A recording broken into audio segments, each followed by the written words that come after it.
MagMongoSlade.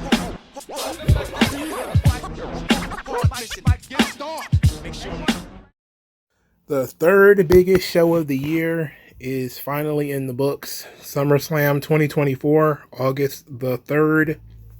We're going to talk about the show. And Too Long Didn't Listen version. It was a good show. Pretty overbooked as usual, but that was pretty much what I expected. So, but from top to bottom, everything was mostly enjoyable with the exception of the Miz segment. But we'll talk about that when we get there. So, let's start with the main event. Cody Rhodes defeats Solo Sikoa.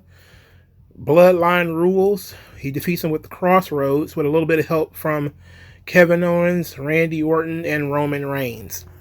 So, we start the match with Arn Anderson giving Cody a pep talk. I like to see this. I like the Cody-Arn Anderson pairing. You know, they're back together. That was good. They didn't bring Arn ringside to make a big deal out of it, so that was good. But the match itself was pretty mild. I thought it was too damn long. I don't know if Solo was ready to have a match that long. It's not that he was terrible. It's that the match was very slow, and the show is long. So, you probably wanted to speed things up. You already had one slow match on the show. You actually had a couple of slow matches on the show. And this one was deep into the show, so you probably needed to make this one a little bit shorter. You had, of course, the run-ins. They basically did the same formula from WrestleMania 40. Tama Tonga and Tonga Loa run in, so Kevin Owens comes out. Kevin Owens gets overwhelmed, so Randy Orton comes out. You know, then Tama Tonga and Tonga Loa are chased off by Randy Orton and Kevin Owens, leaving Cody Rhodes and Solo Sikoa alone. As Cody is hitting the Crossroads, here comes Jacob Fatu. Jacob Fatu does the moonsault on Cody, and then top rope splashes Cody through a table. At that point in time, Jacob Fatu can't put any pressure on his ankle. He starts screaming at his ankle. He's throwing the tables, and not tables, but he's throwing the chairs. He's very upset. We find out later that he was being helped out by referees, so we don't know if he's legitimately injured or not as I'm recording this. I don't know if he's legitimately injured or not, but it seemed like he couldn't really put any weight on his foot and he couldn't stand up. So that led to Solo Sikoa being alone with Cody Rhodes, and then Roman Reigns comes out there. He is in no rush for time at all. The crowd popped, but it took him so long to get to the ring that they had pretty much died down by the time he got there. McAfee and all these guys are on commentary. They're yelling about whose side is he on? You know, like Hulk Hogan at Bash at the Beach. Roman comes in, immediately Superman punches Solo Sikoa, spears him, and leaves him for Cody, who hits him with the Crossroads to win the match. And the show ends with Solo Sikoa screaming at Roman that he's never coming back. Roman is never coming back, and then Roman is staring at Cody, and he's looking upset, you know, to see, of course, Cody with his title and everything. And Jacob still wasn't standing. He was kneeling, but he wasn't standing. So the match in and of itself was fine. It was just too long. I don't think the WrestleMania 40 formula worked this time. I hate the whatever theme that is they're using for Roman Reigns. I hate it. It seemed like he got Def Rebeled again. I don't like that. Hopefully Jacob Fatu is fine, because that would really throw everything, you know, into the bin if Jacob Fatu is hurt. But I think most people kind of saw Roman Reigns returning. They kind of saw that coming. Still, it was a good moment. I just wish that, you know, the crowd was more up for it. And I think part of it was the match was so long. And I want to be honest also. I'm kind of sick of Kevin Owens. Y'all know I don't like Kevin Owens. The moment I heard that theme song, bro, I wanted to throw everything. I'm tired of it. You know, when Arn Anderson said, "Oh, you still got some friends, and you know, you got some friends you don't even know you had." I was thinking, "Oh, this might be interesting." And it's just Kevin Owens and Randy Orton. Look, I love me some Randy Orton, but these are the two guys that's been working with him this entire time. You know, it wasn't new. So to me, it's like you underdelivered because you led me to believe that it might be somebody other than Kevin Owens and Randy Orton, but it still just ended up being Kevin Owens and Randy Orton. But the Roman Reigns run in, of course, sets up Solo for the future, which is what everybody understood from the beginning. Solo wasn't going to win this match. It was all about setting up Solo for the future, and they did a good job of it. You know, they nailed that part. So Cody Rhodes wins. Roman is back. At least that's what we're supposed to believe, but something tells me he's not really back. I don't think he's really back. I think that it's just a kind of a one-off, or is going to lead to something else. So, match 6 on the show.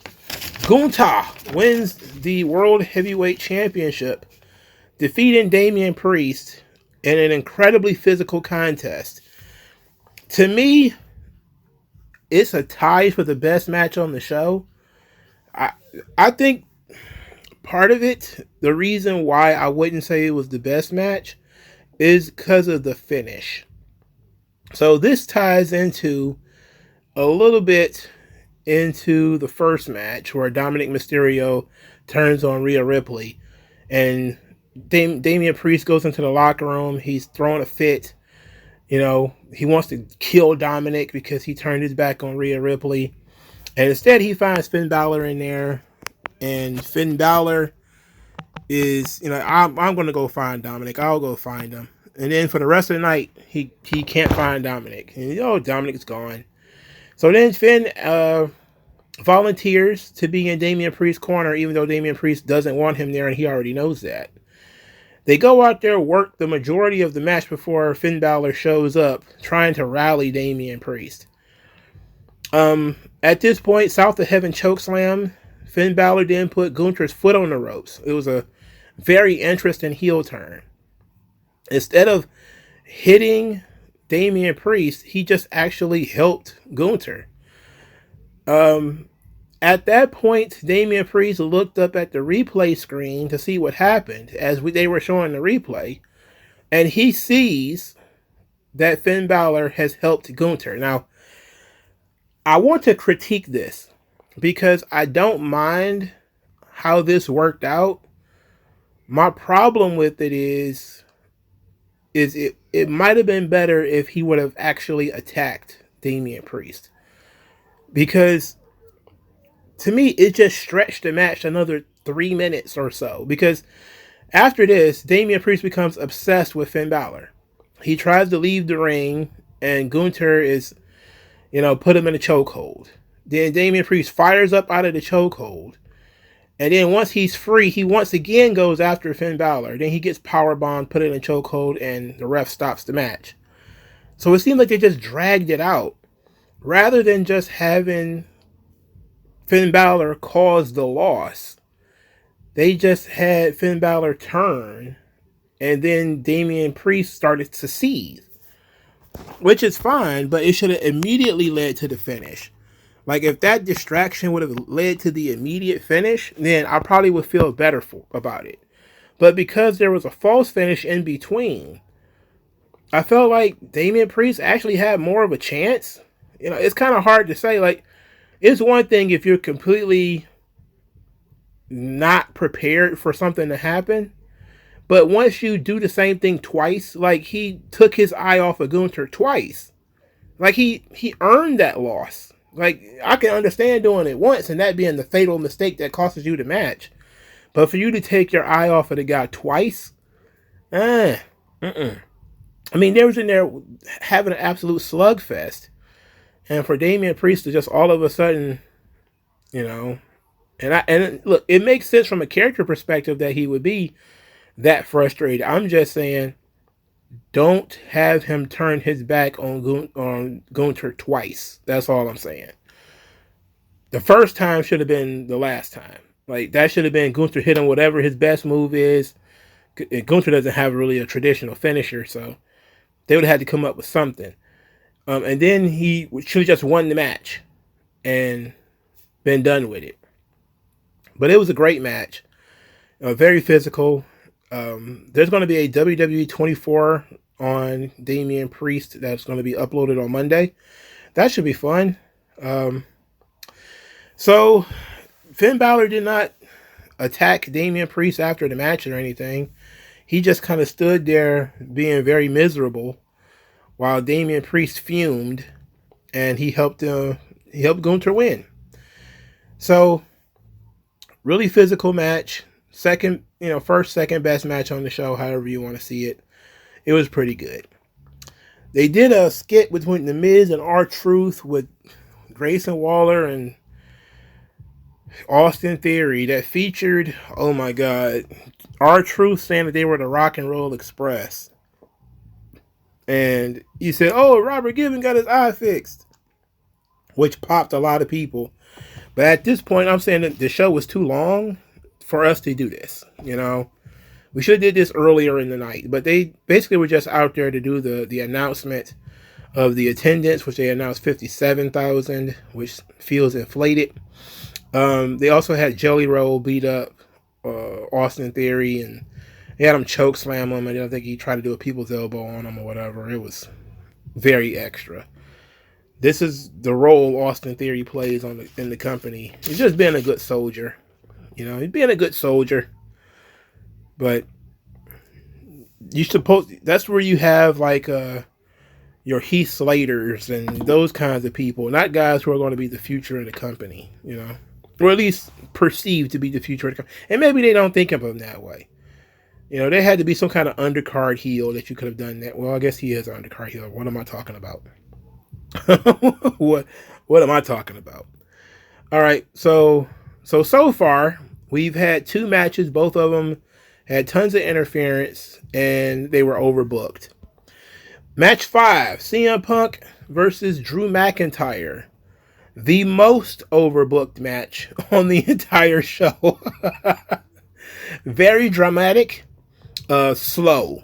Very slow match. The slowest match on the show. And that's because CM Punk is old. So he's not going to be able to go out there and wrestle circles around everybody. So they had enough storyline elements in it for his match to make sense. He was able to take bumps. He didn't hurt himself. He didn't get hurt. Seth Rollins was the catalyst for a lot of stuff in this match. In terms of arguing with the guys, slow counting, letting them do whatever they wanted, like outside the ring or that kind of stuff. He wasn't disqualifying anybody. He didn't count out anybody. Drew McIntyre got upset with the slow counts, even though Rollins was kind of out of position. Then it started getting a little bit more interesting. Drew McIntyre took the bracelet out of his, I guess it was in his trunks. He put them on. Punk got him in the Anaconda Vice, and when he locks the arm, he sees the bracelet on the arm of Drew McIntyre. He lets it go to actually grab the bracelet. Now, this got a big pop, which shows you that that the bracelet means something to the people, Okay, so Punk retrieved his bracelet, but basically he just took it off of Drew McIntyre, and then the match continued. Later on, CM Punk has Drew McIntyre up for the GTS, and he sees Seth Rollins wearing the bracelet, and he puts Drew McIntyre down because he has to jaw jack with Seth Rollins about why Seth Rollins is wearing the bracelet. And Rollins is just like, hey, he was laying in the middle of the ring.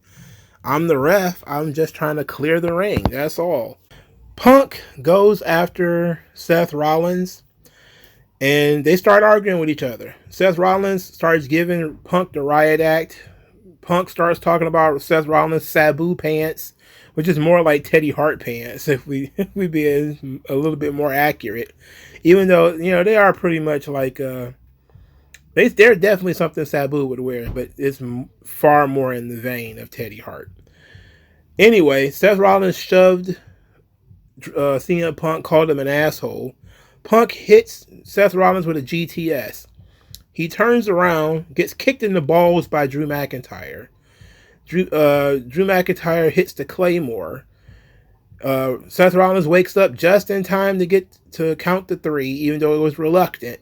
Drew McIntyre wins the match, and then he retrieves the bracelet and puts it back on, which of course indicates that his feud with CM Punk is not over.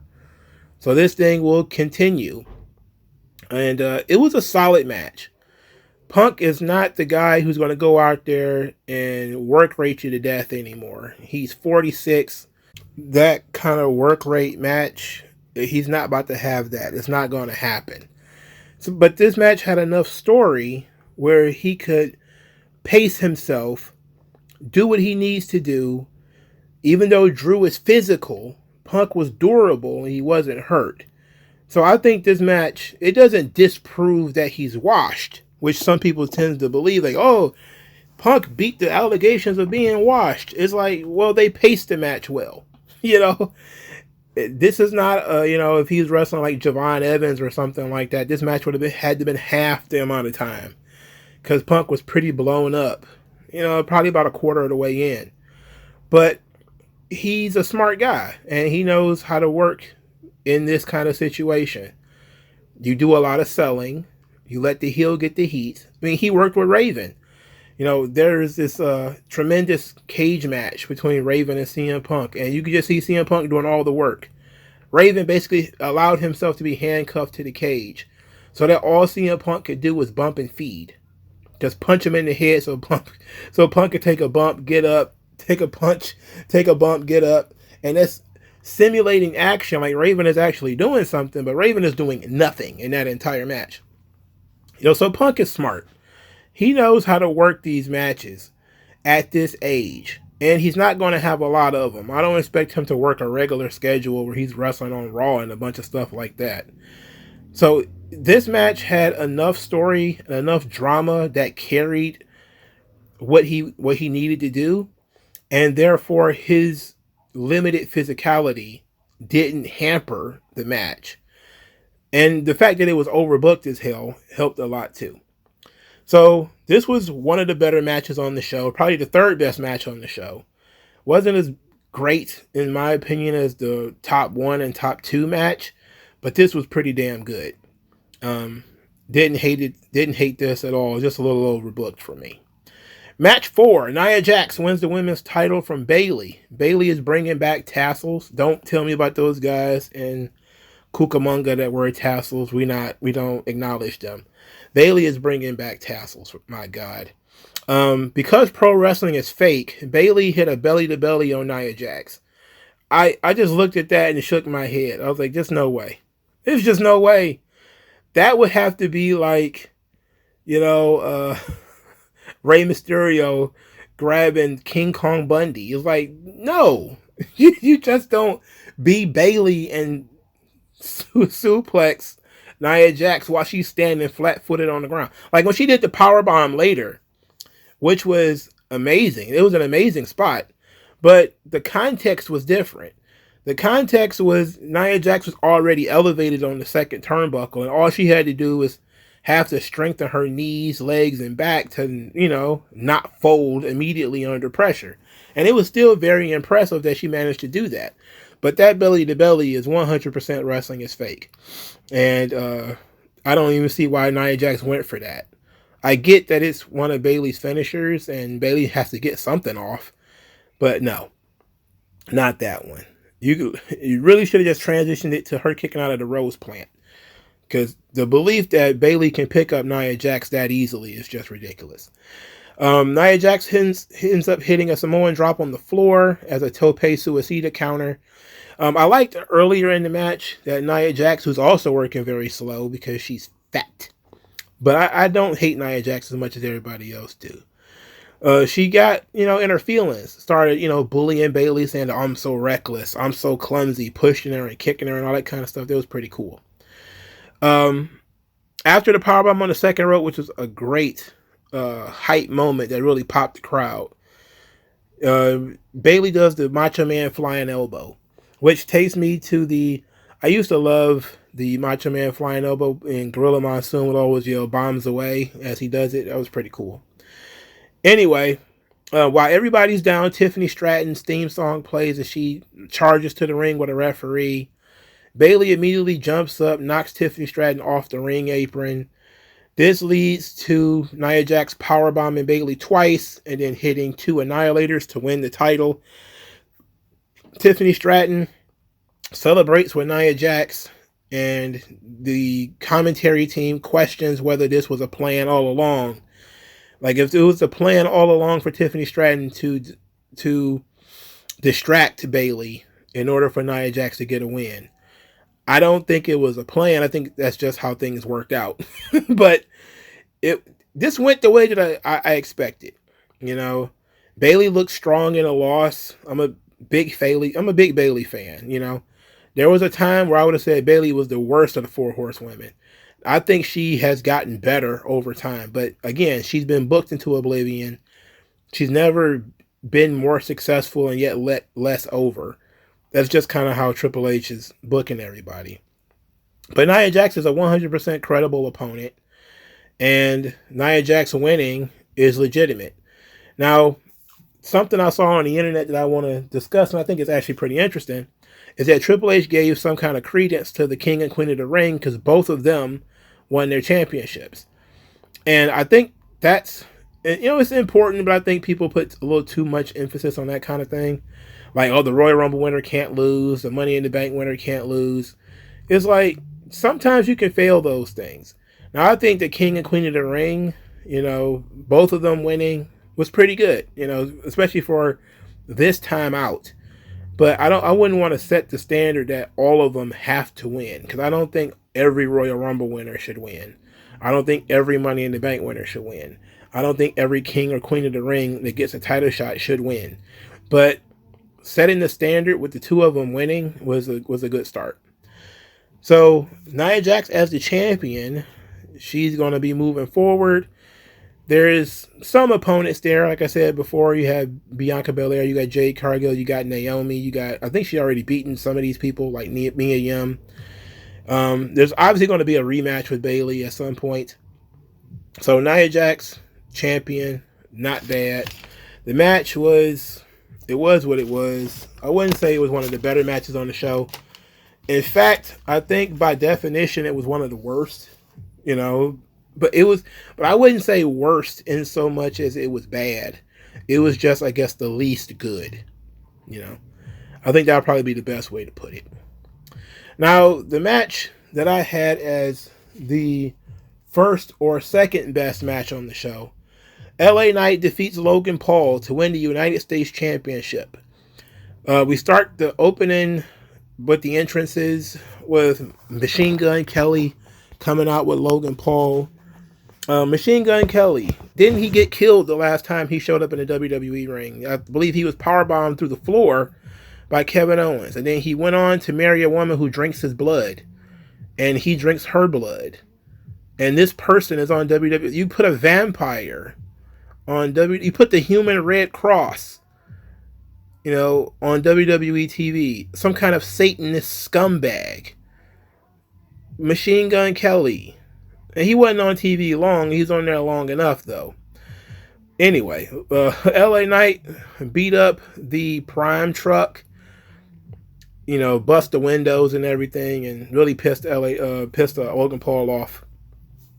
There was a substantial amount of pre-match fighting outside the ring, where Logan Paul's head was getting banged against the steps, and he got ran over by the Prime station. Just a bunch of stuff happening. And the match, well, he got a net breaker on the announce desk, which the desk didn't break. It was a pretty sturdy desk. So it was pretty good. So that was all before the match even started. So that means they did a lot and then tried to settle down and work the match in a normal way. So I don't know. That's a little awkward. You already did a table spot. Now we're going to do a bunch of regular wrestling match stuff. These 2 guys both showed off their athleticism. This is why I say this was probably the best match on the show. The double jump elbow drop by LA Knight was freaking cool. You know, he was on the second rope. He did the LA Knight pose. Then he jumped up without touching the top rope and then jumped off with an elbow drop. It was cool.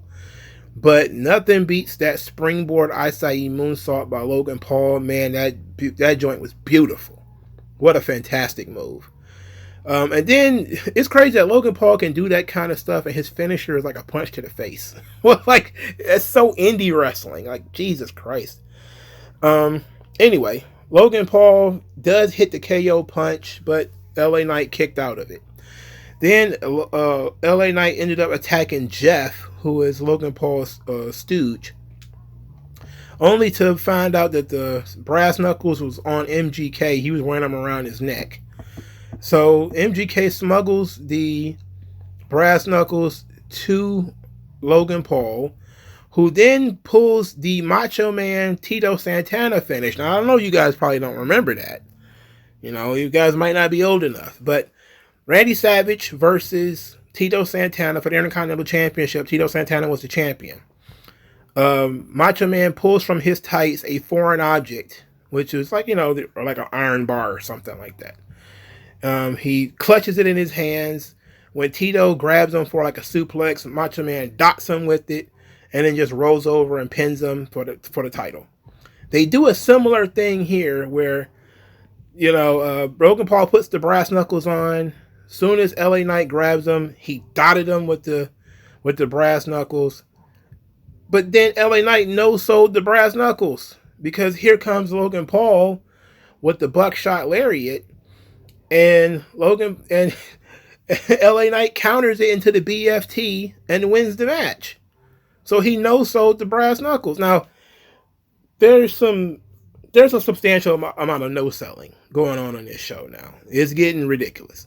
Earlier in this review, I didn't mention it. Solo Sikoa pretty much no-sold getting hit with stairs. Like, he got hit with the stairs twice. And then on the third time he was about to get hit with the stairs, he ran across the ring and speared Cody. I was like, wait a minute. He just got hit in the head with these stairs twice. Those stairs are heavy. You know, like, come on. You know? And in this situation, it was, now, you could massage the brass knuckles and say, all right, he wasn't full swing smashed in the head with the brass knuckles. It was a short jab in the head.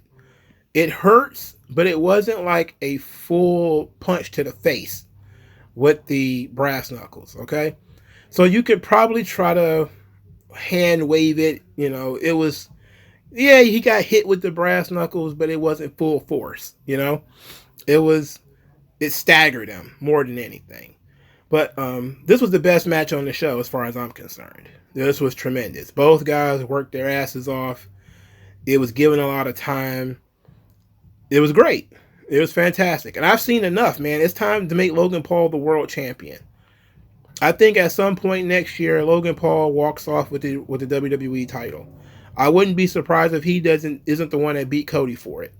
He is legitimately that good, and he's great at his job. He's good. I have not, let me rephrase that. I cannot say that I've hated any Logan Paul match that has occurred yet. Even if some of them, have too many run-ins and, they're a little overbooked. But he always does something in every match that you're like, my God, what a freak athlete. It's almost as if he became a pro wrestler completely by accident and still ended up being better than 99% of all pro wrestlers. He puts a lot of these guys to shame. This guy has been wrestling for 2 or 3 years maybe, and he puts some of these dudes to shame. And I'm just not even talking about in terms of he can do things athletically. He knows who he is. He knows what his character is supposed to do, how his character is supposed to behave, how he should interact with the audience. He has charisma. He was doing Hulk Hogan spots in the ring, with the split leg drop, and then he busts out a goddamn moonsault. He's doing 450, shits and all this kind of stuff. Like, he's tremendous. That's on top of being naturally unlikable. You know, so you got to respect. I think it's time to make him the world champion. You know, I know that, you know, Cody, you want to give him his run, and Gunter just won the belt, so you don't want to switch that. But I think, seriously, next year, it's about that time. You know, he needs to be the world champion. I think he's paid his dues. At this point, I don't see how anybody can complain if Logan Paul became the world champion. Maybe a year or two ago, I could see how people might have said it was like a David Arquette kind of situation. But now, shit, he's more of a pro wrestler than half the dudes I've seen in most other wrestling companies. He is legitimately that legit when it comes to playing his character, getting heat, and being able to work. He's fucking good. I'm going to throw this in here simply because I don't really want to talk about it any other time. So Matt Kuhn, who is a professional dork, of course, did a podcast with FTR Bald. He was upset with Logan Paul over Logan Paul's comments about the Algerian intersex fighter. So what he decided to do was Google what Logan Paul's real name is, which is Logan Alexander Paul, and buy a domain name under Logan Alexander Paul, and it redirects you to some kind of trans rights website.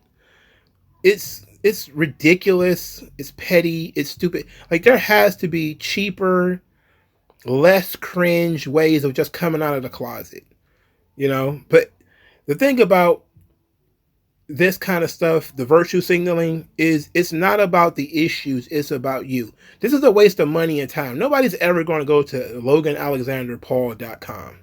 Nobody's ever going to go to that website. Nobody's ever going to know that that website exists outside of the people that you told on your timeline who are giving you head pats for doing it. It's the dumbest thing in the world. And you went through all of this trouble just because a dude stated something that pretty much barefoot barbarians would agree with, which is men and women should not be fighting. They should have separate categories. It's unfair for masculine men to fight. It's ridiculous, man. And like I said, I'm sick of the trans stuff, but they insist on keeping this thing going. There's also a GCW wrestler who has changed his name to Valerie Venus. It was a trans wrestler, I noticed, because I've seen this wrestler before, who apparently is changing their name to Valerie Venus in order to get one up on Val Venus. It's stupid and petty. Why are these people like this? Even if somebody doesn't like you, that doesn't mean you have to be unlikable. You could say people are bigots if they don't like you for no reason. If you turn out to be a completely dim-witted bubblefuck, then yeah, they were right. They had good instincts to not like you and your kind. Just move on, you know? It seems to me that these people go through a lot. Now, at least that one wrestler is actually trans. Matt Kuhn apparently just doesn't want to admit that his girlfriend has a dick and balls, which is very weird, because I would hate to think that he's a heterosexual man putting so much time and effort into this trans stuff. It's embarrassing. Let's move on, because I got to finish this thing. I need to go to sleep. I'm getting tired. All right, I forgot to mention the Skybox. They had a Skybox for Legends, which is a really cool idea. Nash was up there, DDP, the Steiner brothers, Sean Waltman was up there. I think there were some other people up there too, but I don't really remember. I think maybe that's where Arn Anderson had been hiding all night. And this, of course, became a thing because the Steiners were on camera. Like, people were recording them. When Bron Breakker won the Intercontinental Championship, the only Steiner to win a singles title in WWE, he beat Sami Zayn in 5 minutes. Perfect. It should have been sooner than that. But they wanted Sami Zayn to have some level of credibility, I guess. So they started the match with Braun charging Sami Zayn, and Sami Zayn dodged it, and Braun runs into the ring post. And you're like, oh no, he's Wile E. Coyote all of a sudden. You know, so they worked the match. It's okay. It's not exceptional. Their previous match, of course, was better, but this was about getting over Bron Breakker. Bron Breakker hits 2 spears, pins Sami Zayn, wins the belt. Great. That's all it needed to be, really.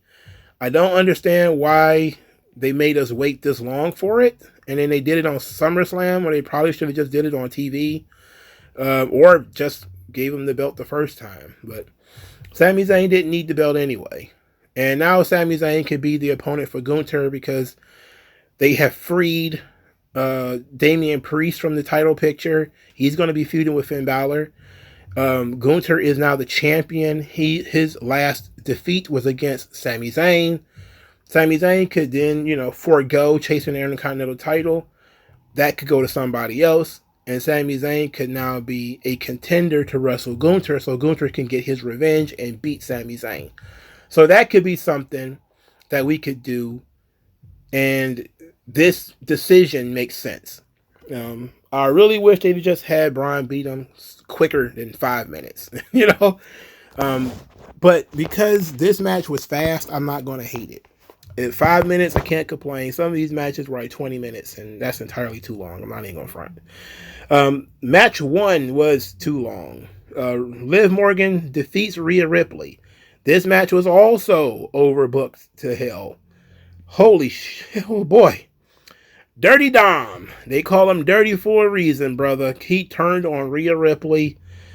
Oh, Pat McAfee and Michael Cole were very angry with Dominic. Let's start from the beginning. Rhea Ripley was very excited to have Dom in her corner. They started telling the story of the shoulder, which is weird. Liv Morgan tosses, after she milks the crowd reaction for whatever. It was going on for way too long, by the way. They was playing cat and mouse with Liv Morgan running around the ring and trying to escape Rhea Ripley, finally getting caught, getting beat up some. And then she finally gets some level of reaction, throws Rhea Ripley into the ring post, and we're supposed to believe that Rhea Ripley's shoulder popped out of place. And so that gives, obviously, Liv Morgan an opportunity to get some offense. So she's targeting the shoulder and the arm. And Rhea's she's selling pretty well. It's a little over the top, but okay, whatever. And she's telling Dominic, don't stop the match. As Dominic is like, you want me to stop it? She's like, no, don't stop the match.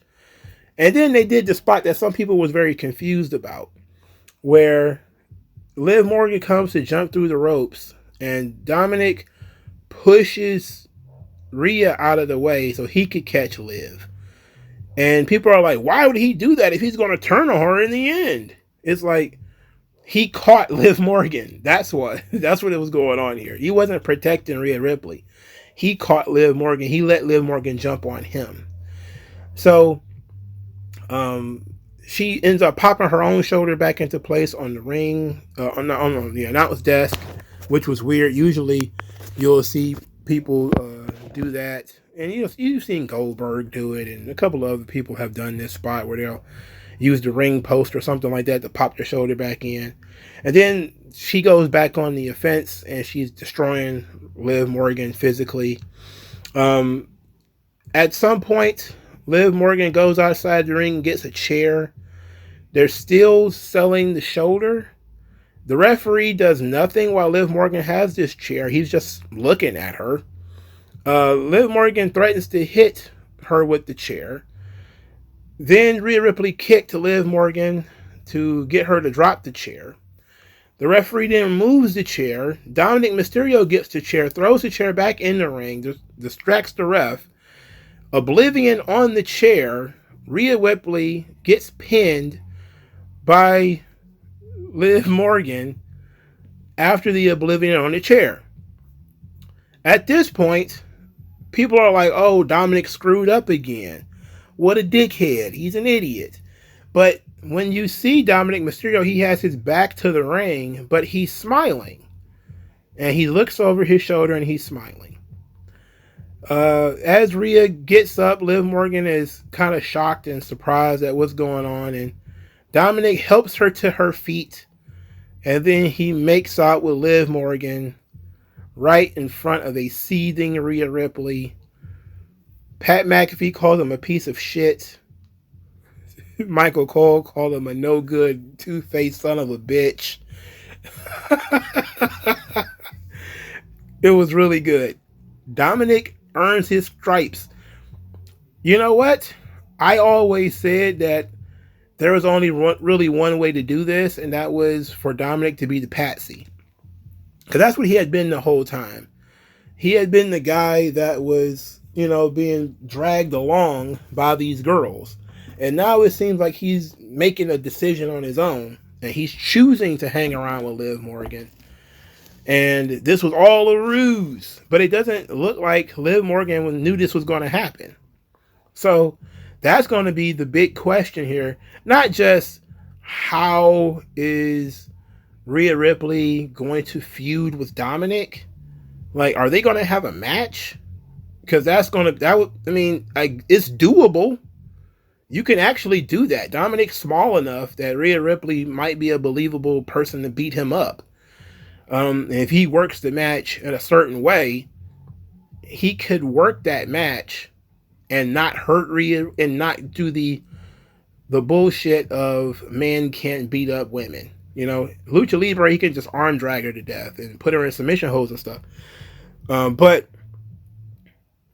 how else is Rhea Ripley going to feud with Dominic? She's going to need some kind of man, right? Now, this is the big question, of course, because now Judgment Day is essentially in shambles. Who is going to side with Rhea and Damian Priest? Because it seems like Finn Balor has his own thing going, and Dominic Mysterio has his own thing going. We don't know if these two things are connected or not, even though it probably seems like it will be in the end. Maybe Carlito will be on Dominic's side, but what about... And JD McDonough will obviously be on the side of Finn Balor. So it seems like they're going to reform Judgment Day just without Damian Priest and Rhea Ripley.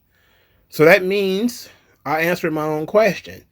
That is going to be Damian Priest feuding with Dominic Mysterio and Finn Balor. And he's going to have to feud with Dominic Mysterio, not just because he betrayed Judgment Day, but also because he betrayed Rhea Ripley. So he's got to be the guy who stands up for Rhea Ripley. That's weird, because Rhea Ripley as a character really shouldn't need that, but we're in the situation that we're in. Ultimately, I do believe that Liv Morgan is going to end up turning on Dominic, and that's going to be great. And it's not going to make Dominic look like a babyface because of his terrible behavior on this show. So everybody's going to believe at that point that Dominic earned it. That he's a scumbag, and there's no honor amongst thieves. So if you get screwed over after screwing over somebody else, nobody's going to have any sympathy for you. So it was a good way of making sure Dominic did not get any sympathy. So it was pretty good. The finish was kind of clunky because they tried to recreate the previous finish with Becky Lynch, with the chairs in the ring and all this kind of stuff. But the match was also kind of slow, because they were trying to figure out a way to tell this story where Rhea Ripley is working Liv Morgan, and when her shoulder is in place, Liv Morgan is no physical threat at all, but her shoulder is a trick shoulder. It keeps going in and out. It's popping out of place, and you got to pop it back in, and oh no, that old trick shoulder. But that made the match feel like it was going on forever. And then there felt like there was no sense of urgency in terms of the referees just kind of letting Liv Morgan bring a chair in the ring. I love the swerve, and it makes sense. Liv Morgan provided the chicken nuggets and a PS5. That's all a man has ever asked for.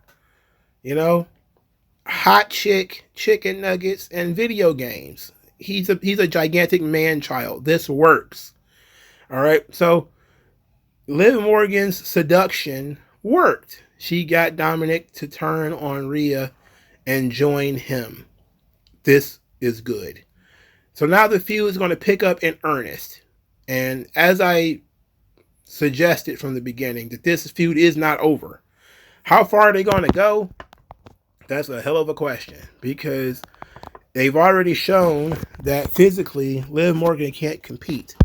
So I'm going to guess that there probably still needs to be a female heavy to help Liv Morgan. Dominic Mysterio is going to have some serious problems with like Damian Priest. And it may be a situation where maybe Carlito helps him, and then maybe Finn Balor and JD McDonough helps him. But I think it's better for Liv Morgan to have Dominic and then also have a female heavy. And I think that would probably be better, especially in a situation where she has to fight, Rhea Ripley again and again and again.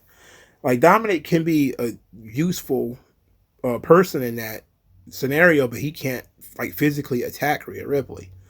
So, but he can distract, he can misdirect, and that kind of, he can manipulate, but he's already done that. So he can't do that again. So you like limiting his weapons by fortifying his position with Liv. So it was a really good story, and it broke the internet from what I saw. There was a lot of people talking about SummerSlam at this point. When the Dominic kiss with Liv Morgan happened, everybody was like, oh, holy hell. They did it. They finally did it. So it was great. This match was fine. It was too long, a little slow, but they were trying to figure out how Liv Morgan could be competitive in this situation. But, it worked out fine. So from top to bottom, the show was mostly good. They had ref cam, which is the referee has a camera in his ear. This continued thing where they put cameras on the referees. They used to do body cams on the ref, and then that just stopped. And now they got cameras in the referee's ear, and that's just not going to be there forever either. And then it didn't become really useful at any point during the show. It's just a cool new angle that they can show you as they play with their production toys. So Stephanie McMahon was in attendance, and it looked like she was sitting in that area by herself. It didn't look like Triple H was there. Clearly he was backstage running the show, and I didn't see like the kids with her either. So it just seemed like Stephanie just decided she's going to go sit ringside and watch the show, which is weird. That's very weird. But CM Punk went over and gave Stephanie a hug after his match. And so there's I don't know if it's a video or if it's a photo. I think it's a photo that I saw of the two of them just hugging and making amends, I guess, for all the bitterness of the past. But I'm almost certain this isn't the first time they've been in the same place. Like, wasn't she was at the Hall of Fame and Punk was there. She was at WrestleMania and Punk was there. Like, I'm pretty sure they were hugging like they haven't seen each other in years. I'm like, what is this? What's this about? Well, I'm glad everybody's in a hugging mood. And nobody's trying to strangle each other in the locker room. I mean, my God, thank you. It's very nice to know people can be on good terms, even after being on bad terms for years. So that worked out just fine. Maybe one day old Vinnie Mac will be sitting in the crowd, and not likely. But since we're talking about the McMahons, Bill Apter, old wrestling magazine guy, he's doing an interview with Jade Cargill. And for some odd reason, he thought this was an appropriate time and that Jade Cargill was an appropriate person to ask, hey, what do you think of the Shane McMahon, Tony Khan meeting? I'm like, what? Why are you asking Jade Cargill this question? That's certainly a Triple H question. That is a question for the media scrums and all that. That is not a question for Jade Cargill, of all people, for God's sakes.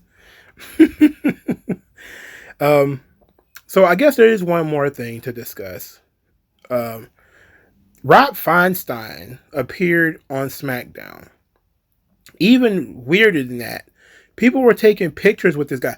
Rob Feinstein got busted in like a pedophile sting. Ended up getting booted out of Ring of Honor and the oh shit, what's the name of that the video tape company that he used to run. He got ran out of there.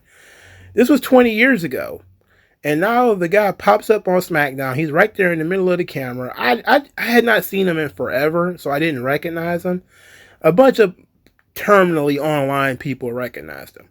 But you started seeing, like, Drew McIntyre taking pictures with him, and Punk is posting about him on Instagram. And I'm like, wait a second. This guy is like a pedo. What are you guys doing? Did we forget that? I didn't forget that it occurred. I hadn't seen Rob Feinstein in forever, but I didn't forget that thing occurred. And we're not exactly the forgiving kind over here when you talk about taking pictures with pedophiles. So I don't know. Maybe they didn't know. Maybe they don't care. I have no idea what's going on, bro. But that was a strange thing that took place over the last 2 days, is seeing wrestlers take pictures with Rob Feinstein. Come on, don't do that. Drew McIntyre got to have more sense than that. He was the one pick guy I saw. It was somebody else. I think Logan Paul also took a picture with him. And I'm like, you got to have more sense than that. Logan Paul, I can just say maybe he just doesn't know. I don't expect him to be like a message board guy that would know who Rob Feinstein is.